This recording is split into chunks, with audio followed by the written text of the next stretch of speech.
Nabi itu tahu bahwa akhirat itu tidak bisa batasi Allah. Kamu tidak bisa nyemprit Allah. Allah, ini akhirat loh. Amal sudah ada manfaat. Ingat itu. Tidak bisa seperti itu.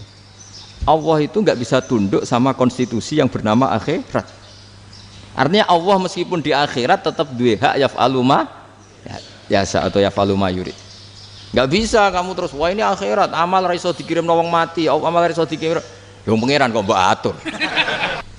Makanya ada kiai mengatakan kodok qadar ora iso dirubah, itu kamu. Makanya ada seorang kiai ditanya, kodok qadar ora iso dirubah sekali dicatat selesai. Jari kiai tadi, tapi nak Allah iso. Dalile apa? Yang huwa ma yasa wa yusbit. Nak Allah ya iso, sing ra iso kan kita. Nah, Nabi itu tahu betul meskipun akhirat itu Allah masih bisa dinego saking baiknya. Ya Muhammad irfa' ra'sak wasal tu ta' wasatu safa. Semat sirahmu angkat. Kowe yo apa tak turuti. Terus semenjak itu Nabi minta apa? Syafaat. Karena dulu ulama itu sudut pandangnya itu ya seperti itu. Ada yang ulama suka ibadah itu sholat, ada yang milih tidur. Sampai Imam Ghazali bilang suatu saat ibadah terbaik di zaman akhir itu tidur kan. Sholat saja kalah sama tidur kan. Tapi itu loh ya, yang wajib tetap loh, terus kamu gak sholat wajib. Begini beliau mencontohkan itu. Ada orang sholat tahajud terus obsesinya itu ingin hajatnya terkabulkan. Sementara yang tidur obsesinya nikmati rahmatnya Allah, boleh tidur, bisa tidur. Kata Imam Ghazali, timbang kita tahajud terus nuntut pangeran aduk turu katanya. Mergo engko di akibat terus setan memberi bisikan, lho nyatanya kamu tahajud ya gak terkabul, berarti cerita bahwa Nabi ngendikan kalau doa tahajud mustajab enggak. Daripada ngono ki aduk turu ora tau donga Imam Ghazali. Timbang abri-abri Islam ya, timbang elek-elekin apa? Islam. Jadi ulama itu mulai dulu itu sudah berpikir. Banyak orang menjadikan tahajud, sholat malam itu media untuk hajatnya. Dan kalau nggak kesampaian ini mutung. Nyalahkan kiainya ijazah ramandi. Macam. Daripada ngono ora usah apa? Tahajud wis turu. Dan jenis kayak ini tuh banyak. Makanya ulama kayak saya itu saenake dhewe itu ya jarak. Saya sering didolani muhibbin terus bilang Gus saya doakan gini-gini saya mau nyalon bupati atau saya gini. Saya bilang gak waduh orang dongo, nak ramandi darani ulama dongane ramandi. Nak mandi kamu jadi bupati tetap nganggep karena beli. Sopo sing ora roh bupati saya gak beli. Ribet kan? Ketika mereka jadi ngunsurkan doa kamu apa karena kemarin beli? Yang beli maksudnya nggak beli nggak usah tersinggung. Jadi ribet ngadepin. Nggak artinya gini loh, doa itu jangan dipakai begitu loh. Kalau minta nasihat tak nasihati jadi bupati yang baik, gubernur yang kalau minta doa itu resikonya. Akhirnya kiai kalau diminta doa ya doa sebenarnya diisinya itu nggak doa kemenangan. Selamat. Itu nggak selamat gitu. Karena ribet. Makanya Islam itu doa itu setelah iman. Aturan iman benar baru doa. Aturan iman benar termasuk Allah itu yaf'alu ma yasha, boleh melakukan yang dikehendaki. Allah enggak boleh terdikte oleh doa kita, enggak boleh. Ya saya ulang lagi ya, mazhab Hasan Asyadzili ini khas kita. Jadi la ilaha illallah itu didahulukan sebelum istighfar. Tapi kebalikannya mazhab Imam Sanusi itu dibalik. La ilaha illallah itu kalimat yang sakral. Karena yang sakral dibutuhkan muqaddimah, yaitu yang melafadzkan harus yang sudah bersih, yang sudah steril baru melafadzkan la ilaha illallah. Maka dalam mazhab Sanusiyah istighfar dulu baru la ilaha illallah. Nah cara mazhab Abdul Hasan Asyadzili kebalikan, istighfar itu sah setelah sahnya tauhid. Kamu ikut mana tuh? Asyadzili apa Sanusiyah? Alhamdulillah sama-sama tidak paham ya sudah. Akhirnya sudah. Ya saya nggak kemana-mana kan gitu. Jadi apa ya? Terus ini saya teruskan ini biar khas pesantren atau khas NU lah, kalau bahasa Pak Rektor khas NU. Ini Ben sampean tahu beberapa perbedaan itu lazim, halaman 24. Ya halaman 24 sama 25. Tak baca ini masih orisinil. An Sufyan bin Uyainah ini juga gurunya Imam Syafi'i. Kata Sufyan bin Uyainah beliau cerita, kana Isa wa Yahya alaihi salam ya'tiyanil qaryah. Fayas'alu Isa an syirari ahliha. Was'alu Yahya an khiyari ahliha. Jadi Nabi Isa dan Nabi Yahya itu satu generasi, sama-sama masih muda. Kalau di satu kampung yang Nabi Yahya tanya, ini keluarga terbaik siapa? Saya mau nginap di situ karena kumpul orang baik itu nyaman. Kalau Nabi Isa kebalikan, keluarga terburuk mana ya? Saya tak di situ. Nah terus akhirnya faqala lahu Yahya, lima tanzilu ala syirarin nas. Kenapa kalau kamu bermalam kok malah kumpul orang-orang yang nakal? Innama ana tabibun udawil mardo. Saya ini nabi ibarat dokter. Di mana-mana dokter yang ngumpuli yang sakit, ngobati yang sakit. Makanya di NU itu ya banyak Kiai Jazab mengumpuli yang nakal-nakal. Nak tepak yang ngentas yang nakal, nak ora tepak ya katut. Ini adu nyali lah sudah gitu. Tapi itu ada ilmunya, yaitu niru Nabi siapa? Isa. Kalau kamu dokter penelitian tuh cari daerah yang banyak pandemi apa yang bersih? Yang banyak pandemi, karena yang namanya penelitian ya di situ kan. Kalau kamu dakwah ngentas kemiskinan, ke daerah miskin apa daerah kaya? Nah sama, kalau ngentas kefasikan ke daerah fasik apa daerah orang soleh? Fasik. Ya, tapi itu Nabi Isa. Nah kalau kamu tidak Nabi kan potensinya kan itu. Tapi setidaknya bahwa kita sering disalahkan karena punya beberapa tokoh yang ngancani fasik-fasik, itu sebenarnya ada dalilnya, yaitu Nabi siapa? Isa. Nah terus masalah tegas dan lunak. Ketika ada mahasiswa misalnya pacaran, boncengan lanang dan perempuan, itu pilihan kita apa? Kalau tegas, terus gak mau mendengar kita. Misalnya gini contoh gampang, tak beri contoh Pak D. Jangan orang tua, nanti secara fikih itu beda. Nah ini kan kita orang pesantren, nah, biasa ngaji fikih detail. Kamu Pak D seorang perempuan, mahasiswi misalnya, sering pacaran. Setiap ke situ sama pacarnya kamu diam saja. Padahal kamu dosen keislaman. Mesti pamanaan kamu nyimpulkan, ternyata pacaran itu tidak apa-apa. Buktinya Pak D itu tidak negur, menengahi. Ini berarti as-sukut alal mungkar. Tapi kebalikannya, Pak D ini terkenal keras. Nak rono mesti radaku ponaan. Akhirnya yura rono. Mesti ngerti nak mesti diamuk. Nah, dua orang ini sama-sama gagal kan? Yang lunak menjadikan ponaannya pacaran terus karena enggak negur sehingga dikira membolehkan. Sing keras juga gak sempat bina wong rono era wani. Akhirnya dua orang ini sama-sama enggak ketemu, sama-sama enggak berkesempatan membina kan? Gagal membina kan? Karena yang keras ponaannya enggak pernah situ, berarti enggak bisa bina kan? Yang lunak membiarkan berarti juga ada bina. Nah, Islam itu antara dua itu. Ya agak terlalu lunak, enggak terlalu keras. Karena kalau terlalu keras, misalnya ada kiai terlalu keras, lu masyarakat mau tanya itu gimana? Lari kan? Lu saya ini punya pengalaman pribadi. Saya ini kan kecelok orang alim. Itu kalau pernah ya saya itu berusaha ya pokoknya ya umumnya orang alim lah. Tenang, terus anteng, enggak gejlok-gejlokan. Itu enggak ada yang tanya. Saya mimpi ketemu beberapa ulama itu disalahkan. Terus umat saya kalau mau tanya itu ke siapa? Wong alim wis wibawa, meneng tambah banget wibawan. Bala Quran sering gojlok rektor macam-macam. Terus wong wanita kok, saya biasa ke pasar pandangan dicegot orang. Gus, putri saya itu sering keluar darah tapi melebihi batas haid gini-gini. Kalau badhe sowan jenengan, gak usah sowan ning kene mbek ngadeg-ngadegan. Terus tanya, yang haid berapa hari, Gus? Ya supaya rudat ilal adat. Adat sebelum dia punya penyakit istihadah itu berapa? 6 hari ya sudah, kembali 6 hari lainnya mustahadah, tetap sholat, tetap normal. Tapi kalau sawi bawa, moro pasar gue tasbih seduwilu. Iku mesti wong salaman njaluk donga yakin.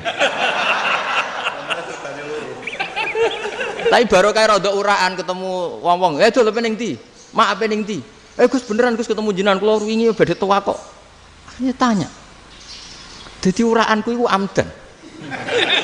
Lha nek sampean asli, iki asli uraan. Karena ndak uraan lah tetap ndak wibawa kan. Jadi baru kayak uraan itu ya banyak. Saya itu kalau ngantor di Jogja itu banyak orang yang tanya. Ya biasa tuh tanya macam-macam. Karena saya uraan. Ke pasar ya orang, bahkan di bis sering ketemu orang. Wah beneran Gus kalau badhe sowan jenengan badhe tanya ini. Ya sudah di sini aja. Jadi semua itu diilmoni. Nah, Nabi itu punya sisi yang dua-duanya jalan. Memang beliau luar biasa, dipilih Allah yang luar biasa. Nabi ketika wibawa itu banyak sahabat yang bahkan mengenali wajahnya aja tidak bisa. Ka'anna ala ru'usihim at-thair. Bayangannya seakan-akan di kepalanya itu ada burung yang takut terbang, saking antengnya. Tapi Nabi sekali mengeluarkan job, sekali santai, itu sahabat tanya itu sampai yang nggak pantas ditanyakan. Nabi saya tadi kumpul istri saya, tapi tidak inzal, itu wajib mandi ndak? Aro'aita law anna ahadana ya'ti imra'atahu wa lam yunzil. Itu ya ditanyakan. Nabi mun kumpul ya betul saged inzal sepundi. Guys betul lagi. Terus ya ada yang tanya macam-macam. Ya saking ada sahabat dipanggil Nabi tambah lari, dipanggil lagi tambah lari. Panjenengan nyeluk, oh pas kula kumpul bojo kula. Lah kula kuwatir jenengan orang suci, saya belum mandi, makanya saya lari. Nabi ngendikan innamal mukmin thahir, ya nak masalah ketemu kiai ra apa-apa ijek junub. Sementing kok nak salat ya adus sik. Tapi Nabi sekali pakai madzahirul jalal, tapi pakai wibawanya, itu orang enggak berani ngomong. Tapi sekali Nabi rileks, itu orang bisa tanya apa saja, termasuk halal yang enggak pantas. Lalu ada sahabat itu tanya lucu, tanya Maimunah. Maimunah itu ya cantik tapi sudah agak tua lah. Maimunah, ya umal mukminin, hukumnya ngambung bojo pas Ramadan piye? Wah gak roh aku, gak tahu diambung kan Nabi pas Ramadan. Tanya Saudah, wah malah ngarah diambung. Kalau Saudah itu kan wis tuwa itu. Lucunya istrinya jawab, tanya Aisyah yang mungkin Nabi. Iya, yang mungkin tanya Aisyah. Itu yang usul ya istrinya Nabi Maimunah. Selalu Aisyah. Tanya Mbak Aisyah. Ya Amirul ya umal mukminin gini-gini. Wah Aisyah yang cantik masih perawan kan. Qabbalani Rasulullah bahwa oh Nabi biasa ngambung-ngambung pas Ramadan dan beliau tetap puasa. Akhirnya fakih ngarang kan wa takbil fi Ramadan wa tublah la tubtilu shauma ngambung ora. Iku ya udah biasa di sini. Ya nasi bojone ayu. Ndak ini artinya seasik itu. Jadi garwane Nabi sing ngrasa rodok tuwa. Wah, aku ora tahu. Kok Aisyah. Serilek itu dulu itu. Maksudnya orang Islam pertentangan itu. Maksudnya ini ya balik semua ini bedanya orang pesantren sama orang kampus. Kalau orang kampus mau cerita agama itu rahmatan lil alamin, tapi nyontokno rileke ora iso. Agama itu rilek, tapi nyontokno rileke ora iso. Mergo ya rapati ngaji. Contohnya ora iso, dadi mau gawe kaidah kok Islam itu rahmatan. Jadi Nabi itu lah, Allah juga gitu. Allah itu kalau sudah memperlihatkan madzahirul jalal, itu mbok malaikat Jibril rawani. Ketika Allah dengan madzahirul jalal. Tapi kalau Allah dengan madzahirul jamal, madzahirul apa? Jamal. Iku yo gojok-gojok kan ambek makhluke gojok. Yo buli-bulian cara sakniki. Ya sampean delok ning hadis syafaat itu, akhiru man dakhalal jannah atau akhiru man kharaja minan nar itu di beberapa judul. Ada seorang rojul yang ahli neraka ya, dintas mbek pangeran terus didudono swarga. Gusti, swarga sengiler tok ora wong wayu roh wis ngiler tok. Ngger njaluk Gusti mosok roh tok ora oleh mlebu. Jarimu asal mlebu metu kon neraka ora njaluk-njaluk meneh. Sumpah lho ya, gak njaluk apa-apa meneh. Mboten Gusti. Sekali saya keluar dari neraka ndak akan minta apa-apa lagi. Wis. Wallahi, wallahi. La as'alu ghairaha. Mesti ghaira khoslah, ghaira tilkal khoslah. Ya niku pokoke selain keluar dari neraka saya ndak akan minta lagi. Didono swarga wong do kelon seru wibet kan. Sing bojone elek kan dendam dadi ning swarga iku. Swarga wis macam-macam. Gusti mosok roh tok ora oleh mlebu. Jarine janji ra njaluk meneh. Akhire ya wis didelokno neraka. Jadi pangeran jawabe gampang didelokno neraka. Roh neraka begitu menyakitkan, begitu ngeri. Sudah Gusti saya ndak minta surga. Sementing enggak masuk neraka. Rabbana srif anna adzab jahannam. Setelah lama itu diadepno swarga njuk mlebu swarga. Terus diadepno neraka. Akhirnya ya sudah. Saiki mlebu swarga gak apa-apa. Iku jawabe lucu. Atas taziub jenengan ngenyek kula. Wong karuan ra di swarga kok mlebu swarga. Terus akhirnya mlebu swarga. Kan mlebu swarga tamanna. Sangen-angen sing mbok jaluk apa? Orang angen-angen yang indah-indah, laka wa asratu amsal. Ya siku tak turuti wa asratu amsalih lan lipatan ke-10. Jawabe wong lanang ya lucu. Atas taziubi wa anta rabbul alamin. Jenengan pangeran kok ngenyekan. Maksudnya wis karuan aku ora pantes. Terus jare pangeran la astaziubika walakinni alama asya'u qadir. Aku gak ngenyek kowe, pancen aku pangeran. Nuruti kowe iku iso. Jadi Allah sendiri ketika dengan madzahirul jamal itu malaikat ya ono sing wani bantah. Masyhur itu kan malaikat sing bantah pangeran ataj alufiya mayufsidu fiya wasfikut. Karena Allah dengan madzahirul jamal. Sing paling masyhur Nabi Musa. Nabi Musa itu ketika Nabi Mi'raj. Nabi Mi'raj itu beliau kira-kira di langit keempat lah yang masyhur atau kelima. Ngelangkai. Nabi Musa menangis, ya Rabbi ini apa-apaan? Orang sing ja'a ba'di kemudian melangkai makom saya ini apa-apaan? Dan Nabi Muhammad kan apapun hebatnya kan junior. Kok melangkai makom saya ini apa-apaan? Enggak fair. Sampai Nabi Muhammad itu tanya gini sama Jibril. Reaksi Allah gimana ketika melihat Musa seperti itu? Jawab malaikat Jibril lucu. Ya rohidatahu, Allah sapal gayane Musa. Biar. Jadi lucu. Ya dibiarin aja sama Allah. Tapi yang jenenge Nabi Musa itu kekasihnya Allah, tetap berkah bagi kita. Betul. Ketika setelah Mi'raj diwajibkan sholat 50, gentena Nabi Musa kelihatan nabinya. Sebenarnya Nabi Musa itu sebetulnya loh, gak nguntungkan kita sebetulnya. Tapi yang nguntungkan, sebenarnya ndak niat nguntungkan kita, tapi nguntungkan. Nabi Ibrahim kan di langit ke-6, keren lah. Konti jong ketemu Allah ngeten-ngeten kan sholat 50. Karena Nabi Ibrahim terkenal Nabi baik, ndak bantah. Bareng Nabi Musa. Kenapa diceluk pangeran? Kula kan salat ping 50. Inna ummataka la tutiku dalik. Wah, gak kuat umat. Serai-rai gak umatmu ora ngarah kuat 50 rokaat. Tapi sebenarnya Nabi Musa itu niatnya bukan membela kita. Fa inna ummati la umatku sing gagah-gagah ra iso meneh umat. Berarti sebetulnya ya, itu masih pakai gengsinya sebetulnya. Wes ngono-ngono lah sementing kita untung. Sebetulnya dia itu gak terima wong umat saya aja yang lebih kuat. Gak kuat apalagi umatmu. Lah terus sebutin irji ila rabbika fas'alhu takhfif. Itu berarti Allah dengan madzahirul jamal. Sudahlah, datang ke Allah minta keringanan. Allah itu baik. Minta, ambek Allah diringana mau 5 tok. Jadi cek 45. Balik ke Nabi Musa, piro 45. Cek ra kuat umat. Wong umat kowe ra kuat dadi sebenarnya bilang. Umat kowe ra kuat. Lho cara Nabi Muhammad model wong Malang. Yo beda umatku mbek umatmu. Ribet kan? Beda. Lho Nabi Muhammad kan enggak seperti itu kan? Enggak punya akhlak Malang kan? Akhlak. Maksudnya akhlaknya mujur itu loh, akhlak yang baik gitu. Ya, akhlak yang mujur bukan yang Malang gitu. Jadi Nabi ya manut.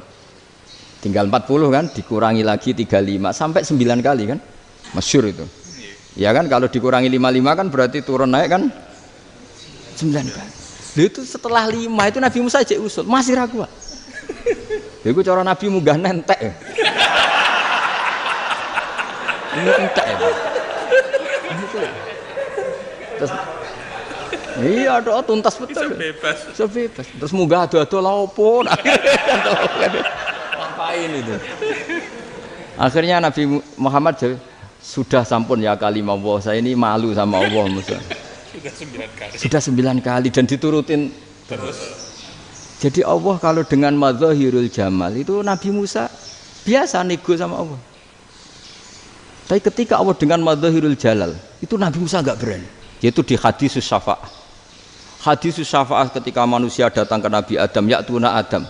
Ya Adam anta abul basar ngene isfa'li ana inda rabbik. Kamu saya minta mensafaati kita. Nabi Musa, Nabi Adam inna rabbi qad ghadibal yawma ghadaban lam yaghdab qablahu mislah wa la yaghdab ba'dahu mislah. Ini Allah sedang murka besar dan tidak akan murka seperti ini lagi. Sudah saya tidak berani, nafsi. Nabi Ibrahim enggak, termasuk Nabi Musa ketika itu ya enggak berani. Karena Allah dengan madzahirul jalal. Itu Nabi Musa enggak berani. Sudah saya sendiri itu pernah salah. Yaitu saya membunuh seseorang yang enggak disuruh oleh Allah membunuh itu. Yang pas jotosi orang Kipti. Akhirnya datang ke Nabi Muhammad. Pas ke Nabi Muhammad Allah dengan madzahirul jamal. Dengan madzahirul jamal sampai Kanjeng Nabi ngendikan analah saya akan memintakan syafaat kalian. Terus fa ahmadu rabbi bima hamida allamaniha rabbi. Saya muji Allah dengan pujian-pujian yang orang lain tidak tahu, hanya saya yang diajari, kata Rasulullah. Nah di sini menurut banyak ulama termasuk kitab yang saya baca, kenapa Muhammad sebagian namanya Ahmadu? Itu dari af'al tafdil fa Muhammadun ahmadu min ghairihi. Muhammad Rasulullah itu kalau muji Allah di atas cara mujinya Nabi yang lain. Jadi Ahmadu bukan dari fi'il mudhari' lil mutakallim tapi dari af'al apa? Tafdil. Fa Muhammadun ahmadu min ghairihi. bahwa Kanjeng Nabi Muhammad SAW itu cara mujinya Allah di atas pujian para nabi. Makanya di sini Sayyid Ali Zainal Abidin kalau muji hamdal hamidin wa fauqa hamdil hamidin. Jadi pujian saya ini di atas rata-rata cara mereka apa? Memuji. Yaitu sirinya apa? Nabi itu tahu bahwa akhirat itu tidak bisa batasi Allah. Kamu tidak bisa nyemprit Allah. Allah, ini akhirat loh. Amal sudah tidak manfaat. Ingat itu. Tidak bisa seperti itu. Allah itu nggak bisa tunduk sama konstitusi yang bernama akhirat. Artinya Allah meskipun di akhirat tetap duwe hak yaf'alu ma yasa atau yaf'alu ma yurid. Nggak bisa kamu terus wah ini akhirat amal ra iso dikirim wong mati, amal ra iso dikirim. Ya pangeran kok mbok atur. Kalau kita yang mengirimkan tidak bisa, tapi kalau Allah tetap bisa. Makanya ada kiai mengatakan kodok qadar ora iso dirubah, itu kamu.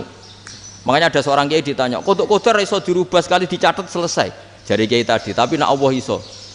Dalile apa ya huwa ma yasha wa yusbit. Nak Allah ya iso, sing ra iso kan kita. Nah, Nabi itu tahu betul meskipun akhirat itu Allah masih bisa dinego saking baiknya. Akhirnya Nabi sujud, masyhur itu terus, ya Muhammad irfa' ra'sak wasal tu ta wasatu safa. Semat sirahmu angkat, kunjuk apa tak turuti. Terus semenjak itu Nabi minta apa? Syafaat. Jadi makanya terus banyak GNU sing macam-macam lah. Sing ana sing potongane wedi terus hati-hati. Iku berarti makome Madzahirul Jalal. Ana sing amen guyon nek makome Madzahirul Jamal. Ana sing ra jelas ngene iki, sing ra jelas. Nak guyu buanter kok nangis yo buanter. Jebule urusan utang. Lah ini sudah yang udah. Jadi makanya yang rileks saja. Sebenarnya agama ini santai, rileks karena agama ini harus bifarohin wasururin. Enggak boleh agama ini dibawa dengan kekerasan, dengan antisosial. Karena agama ini harus kul bi fadlillah bi rahmati fa bidzalika falyafrahu, harus senang, harus rileks. Makanya saya jadi kiai itu senang takutnya gini. Sekali saya tidak senang jadi presiden buruk. Ternyata di dua ngalim ora enak, itu contohnya. Sampai merengut terus uripe susah, nanti orang tidak berani jadi orang alim. Makanya saya akan buktikan bahwa saya lebih bahagia dibanding rektor. Nanti orang ingin jadi rektor semua, nggak ingin jadi orang alim. Iya, makanya ini kan bentuk kearifan lah. Jenengan ngakui fungsi kiai kayak saya itu bentuk kearifan. Saya juga ngakui jenengan itu butuh kearifan. Saya sering didolani KUA itu. Itu rata-rata ya didikan kiai. Kompilasi hukum Islam itu banyak ya, janda cantik. Contohnya harus cantik, kalau jelek nggak mungkin terjadi kan. Ada janda cantik kebetulan suka kawin tapi takut zina. Saya ulang lagi, suka kawin tapi takut. Itu seringnya gitu Pak Rektor. Jadi dia kawin bosen, bilang ke KUA, Pak saya sekarang mau nikah sama ini. Loh, tapi kamu mau punya suami. Ya tapi kan nggak tercatat Pak. Itu KUA-nya rata-rata itu nggak berani. Meskipun nggak tercatat, karena secara fikih meskipun nggak tercatat tetap dia seorang perempuan yang bersuami, maka nggak boleh nikah sama orang lain. Tapi secara hukum santri nggak bisa dong menikahkan perempuan sing dzati zaujin yang punya suami. Jadi ini barokahnya kerjasama yang baik. Jadi di masyarakat itu tertanam didikan kiai nggak boleh nikahkan perempuan yang bersuami. Tapi di KUA ngikuti hukum formal. Dan di Indonesia itu KUA itu rata-rata konsultasinya ya sama kiai, sehingga ya nggak berani akhirnya meskipun aku wedi mlebu neraka mbak gak iso. Dan itu buahnya. Seorang lagi ya, makanya ini kan pesantren itu nggak boleh mati. Orang kiai-kiai kayak saya nggak jelas-jelas itu harus lebih jelas lagi. Karena ini yang on time, yang online, yang siapa saja bisa tanya. Saya itu SMS saya itu nggak punya HP WA. HP jadul itu SMS-nya tiap hari tak berapa, orang yang tanya dari Kalimantan, dari Aceh. Gus di kampung saya ada masjid 2 itu yang sama, ada yang dari orang perkotaan, Gus di perumahan baru ada masjid, yang Jumatan baru orang 12, sah enggak? Ya langsung saya jawab, sah. Dalilnya ini. Ya sudah, nah, tapi kata Imam Syafi'i gini harus orang 40, itu madzhab Syafi'i, dalam madzhab yang lain gini-gini. Itu kalau tanya rektor itu kan ribet. Masuk ajudan dulu, asisten dulu, panjang.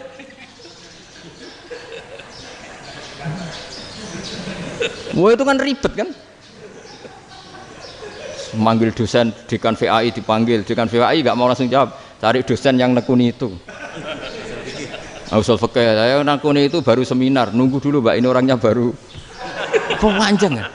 Bisa tutup Islam kalau kesuwen. Coba kalau tanya kiai kan enggak ketemu di jalan. Dulu Mbah Zubair kata Mbah Mun, saya termasuk santri yang diapresiasi Mbah Mun. Dhisik Mbah Zubair ya ngono, anak nong takok wis sowan gak oleh. Gak takok ning kene ae. Jangan biasa ditanya orang ngadeg-adegan. Ya alhamdulillah ilmunya cukup, kalau gak cukup ya kok sik. Jadi sebetulnya orang sopan itu ya agak-agak ada yang ditutupi sebetulnya. Mboten prayogi teng dalan nginjang mawon matur. Ya sebetulnya ya sebenarnya memang ilmunya agak cukup gitu. Tapi itu sebenarnya secara fikih itu haram, menunda itu haram. Ya haram tuh, coba bayangkan ya, kalau tanyanya sekarang, Gus saya ini sudah keluar darah 1 bulan penuh, padahal normalnya hanya 6 hari. Saya nanti sholat enggak? Kalau nginjang mawon dugi kula, berarti kan hari ini belum ada keputusan. Sholat apa enggak kan? Tapi karena modus tadi, boten prayogi nggih ngendikan ngoten teng dalan nginjang tengen kula. Itu kemungkinannya 2, sopan atau goblok, itu saja. Kayaknya kalau sopan enggak lah. Kayaknya enggak lah kata. Karena secara fikih itu jelas haram. Bagaimana mungkin sesuatu yang harus dipraktekkan nanti zuhur dijawab besok, berarti zuhur, asar sampai subuh belum ada jawaban, berarti nggak ada sholat kan? Makanya dibutuhkan orang-orang alim yang kultural seperti ini, dan NU menghormati kultural. Tapi Mbah Mun juga sangat menghormati Islam formal, karena tadi produk-produk formal itu bisa dilembagakan oleh negara, dan itu kita ikut untung. Makanya Mbah Mun itu kalau punya tamu KUA, punya tamu polisi sampai pejabat itu. Kenapa saya contohkan KUA? Supaya jangan kira seperti pendapat orang-orang hasud, wah mesti aja disolani presiden seneng, menteri seneng. Enggak juga, sebenarnya semua kiai itu mulai KUA sampai polisi, polsek, polres itu seneng semua, karena sama-sama diajak mengawal bangsa ini, diajak mengayomi semua masyarakat. Tapi kadang-kadang masyarakat ngeritiknya, jenenge kiai disolani menteri ya seneng, presiden, padahal yang sowan kiai itu ya mulai KUA, kapolsek, kepala desa, RT, mudin. Itu mudin kalau tanya ya lucu-lucu. Gus kalau nate nyembelih pitik kemanian, pitik gue gede man. Akhirnya Gus ngerti nak kemanian langsung tak sebelah meneh. Terusane ku sah ta ora. Ribet. Ya tak jawab, lah pitike pasti ku jek urip ta ora. Terus urip Gus. Wis sah cara madzhab Malik kerja urip. Karena itu ada perdebatan antara madzhab Malik dan madzhab Syafi'i. Nah cara Imam Syafi'i itu agak ketat. Hewan yang punya kehidupan sudah mutharibah, misalnya ayam jago, contohnya harus jago, karena kalau ayam kecil diikhlaskan haram. Jadi yang cilik wae kan gitu. Fikih itu ya, fikihnya orang Indonesia itu pecundang. Kalau ayam kecil nggak ditanyakan, mate ra wis. Kalau jago ditabrak truk kejet. Andai kan nggak disembelih pun mesti mati. Itu cara madzhab Syafi'i itu haram. Karena penyembelihan ini tidak menjadi penyebab kematian, tapi memang karena kecelakaan tadi. Tapi cara madzhab Imam Malik enggak. Andai kan enggak disembelih, matinya kan 2 menit lagi atau 1 menit lagi. Andai kan enggak disembelih, berarti mati sekarang itu bawaan pisau apa bawaan kecelakaan? Ya sudah halal gitu caranya. Nah akhirnya ya saya bilang ya sudahlah, kita semuanya mati. Jadi cara debat, cara Imam Syafi'i enggak, cara berpikir itu sudah tidak kehidupan yang normal, yang dimana-mana penyembelihan itu mematikan yang hidup normal. Jadi agak ketat. Sehingga dalam contoh kemanian, kalau dalam bahasa Jawa nyembelih agak sempurna terus pesonya jatuh atau apa itu, kalau pakai madzhab Syafi'i agak kesulitan. Jadi kalau madzhab Malik asal diselesaikan secara fauron, dan juga sebagian madzhab Syafi'i itu halal. Nah orang mesti tanya gitu, Gus, wedhusku tabrak truk, man Gus kejet-kejet. Tapi nak pitik cilik ra ditakokno. Makanya termasuk kritiknya Mbah Mun, tapi ini madzhabnya Mbah Mun ya. Kamu boleh ikut boleh ndak, karena ini urusan ndak penting. Dewe wong-wong lucu, nak ditakoki yuyu muni haram mergo amfibi. Yuyu ngerti sampean? Yuyu nggih. Tapi nak ditakoki kepiting muni halal. Mergo nak yuyu haram gak eman, nak kepiting eman. Padahal alasannya coba, kenapa yuyu haram? Karena amfibi kan, bisa di air. Pertanyaannya, kepiting seperti itu ndak?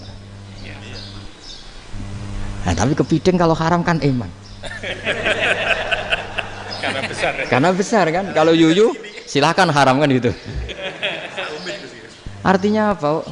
Fikih kita ini agak-agak pecundang gitu, agak-agak pertimbangan. Iya, ini lucu kan? Kualitatif. Coba alasannya yuyu haram karena apa? Amfibi kan? Hidup dua alam. Pertanyaannya kepiting seperti itu enggak? Iya. Iya, kenapa kalau orang tanya, yuyu haram apa halal? Rata-rata jawab haram. Tapi kalau kepiting mulai khilaf. Loh mestinya kan sama kan? Nah itu karena unsur imannya. Iya tadi. Saya juga sering melihat tonggo-tonggo itu. Ayam cuwilik sakmene ketabrak truk, enggak ada yang tanya. Tapi saya pernah jalan-jalan di Naruan sini. Ono jago ketabrak, sing duwe langsung marani kula pas saya naik motor. Gus ini halal apa haram? Nak langsung kula sebelah halal apa haram? Wis kanggo kowe halal ya halal. Karena saya tahu tak jawab haram mesti kecewa itu. Aduh. Akhirnya kiai ini beratnya kan. Ya akhirnya ya saya setelah itu mate Imam Syafi'i ngapunten umat kula tuh ora siap mangke madzhab jenengan tuh ndak siap. Untuk mazhab ini tidak sama. Iya kan akhirnya pakai madzhabnya Imam Malik tadi. Ya tak Fatihah Imam Syafi'i ini mboten niat nglawan jenengan. Tapi ngobati tiang eman. Mergo pitike besar itu. Jadi ini kan cerita ya itu makanya yang rileks saja lah bahwa Islam ini yang rileks, yang menyenangkan karena ya agama ini harus menyenangkan. Raditu billahi robba. Raditu itu seneng banget, ridho itu puas. Enggak boleh beragama pertuntungan terus emosinan, ya marem atau raditu itu marem jadi yang nyaman. Ya saya kira demikian. Assalamualaikum warahmatullahi wabarakatuh.